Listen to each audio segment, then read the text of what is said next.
Il se passe quelque chose d'étrange dans le monde. Ce n'est pas seulement une crise. Ce n'est pas seulement une guerre. Ce n'est pas simplement une nouvelle année qui commence. C'est une sensation collective. Comme si tout s'accélérait beaucoup trop vite. Comme si le monde était trop agité pour s'arrêter et réfléchir. Les gens sont fatigués, anxieux, confus, même en vivant dans la génération la plus informée de l'histoire, même entourés de technologies, de réponses rapides et d'un excès d'informations. Et cela soulève une question profonde. Vivons-nous simplement une autre période ordinaire de l'histoire ou traversons-nous un temps différent? La Bible ne nous a jamais appris à fixer des dates. Elle ne nous a jamais demandé de désigner une année précise. Mais elle a toujours averti de quelque chose de plus sérieux, discerner le temps dans lequel nous vivons. Jésus a parlé de signes qui n'apparaîtraient pas isolément. Ils apparaîtraient ensemble comme des douleurs de l'accouchement, de plus en plus fréquentes et de plus en plus intenses. Tout au long de cette vidéo, nous observons certains de ces signes, non comme des prédictions, mais comme des étapes que l'humanité suit, souvent sans s'en rendre compte. Et il existe une dernière étape, peu mentionnée, mais la plus importante de toutes. C'est pourquoi rester jusqu'à la fin. Et avant de continuer, si ce type de contenu a du sens pour vous, abonnez-vous à la chaîne et aimez cette vidéo. Cela aide ce message à atteindre davantage de personnes qui essaient également de comprendre le temps dans lequel nous vivons. Maintenant, continuons. 2026 n'est pas présenté ici comme une date prophétique, ni comme une annonce de la fin, mais comme un repère symbolique, un point de réflexion. Car la question n'a jamais été de savoir quand tout arrivera. La question a toujours été une autre. Comment vivons-nous pendant que le temps passe? Le premier signe n'est pas un événement précis. C'est un état. Le monde entier semble agité, instable, comme s'il était toujours au bord de quelque chose. Il n'y a jamais eu autant de progrès, en même temps, autant d'insécurité. Les gens ont accès à tout, mais ne se sentent en sécurité dans rien. La Bible décrit des temps d'angoisse, non à cause d'une seule peur, mais à cause d'une incertitude constante. Et cela ne se produit pas dans un seul endroit. C'est mondial. Des crises qui étaient autrefois lointaines nous affectent maintenant directement. C'est pourquoi tant de gens répètent la même phrase. On a l'impression que le monde n'est plus le même. Et ce n'est que le premier signe. Après cela, quelque chose change dans la manière dont nous vivons le temps. Les jours semblent plus courts. L'esprit ne ralentit pas.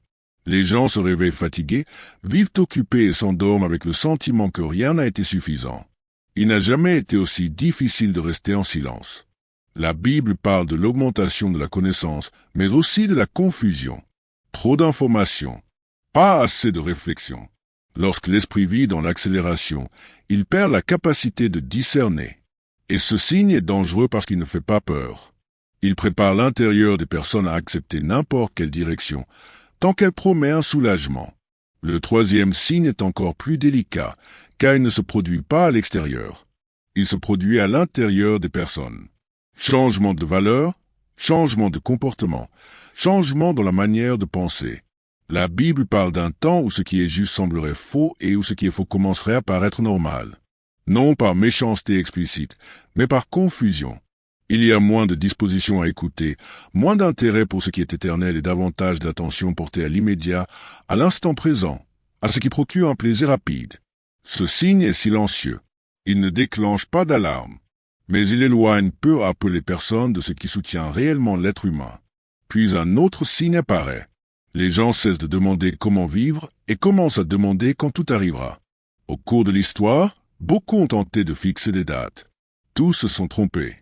La Bible lance un avertissement clair à ce sujet, non pour générer la peur, mais pour éviter la distraction. Lorsque l'attention se fixe sur des dates, le message principal se perd. Le but n'a jamais été de connaître le jour. Le but a toujours été de vivre avec conscience. Après avoir observé tout cela, la question surgit naturellement. Alors, que représente 2026? Non comme une date prophétique, non comme une annonce de la fin, mais comme un symbole. Un point de réflexion. Un monde qui suit la direction que la Bible a décrite il y a longtemps, non à cause d'une année précise, mais à cause de choix répétés. Ce qui importe le plus n'est pas l'année sur le calendrier, c'est l'état du monde et du cœur humain. Et après avoir observé des signes, des changements et des avertissements, il est essentiel de se souvenir de quelque chose. La Bible n'a jamais utilisé la peur comme message central. L'objectif a toujours été d'éveiller la conscience. Elle parle de vigilance, non anxieuse, mais consciente. Elle parle de préparation spirituelle, non comme un poids, mais comme une direction. Elle parle d'espérance, même dans des temps difficiles, même dans des situations confuses. La fin n'est jamais présentée comme une terreur, mais comme un accomplissement, comme la clôture d'un cycle et le début de quelque chose de plus grand. C'est pourquoi comprendre les signes ne consiste pas à vivre dans la peur de l'avenir. Il s'agit de vivre avec un but dans le présent. Après tout cela, la question la plus importante n'est pas de savoir si la fin sera en 2026. La véritable question est: comment vivons-nous maintenant? Sommes-nous attentifs ou distraits? Conscients ou simplement en train de réagir à ce qui se passe autour de nous? Peut-être que le plus grand signe de notre temps ne se trouve pas dans le monde extérieur, mais dans la manière dont chacun de nous choisit de vivre pendant que le temps passe. Si cette vidéo vous a fait réfléchir, ne laissez pas cela s'arrêter ici. Abonnez-vous à la chaîne, aimez cette vidéo et partagez-la avec quelqu'un qui se sent agité, confus ou plein de questions. Car comprendre le temps dans lequel nous vivons ne signifie pas avoir peur de l'avenir. Cela signifie avoir la sagesse de vivre le présent.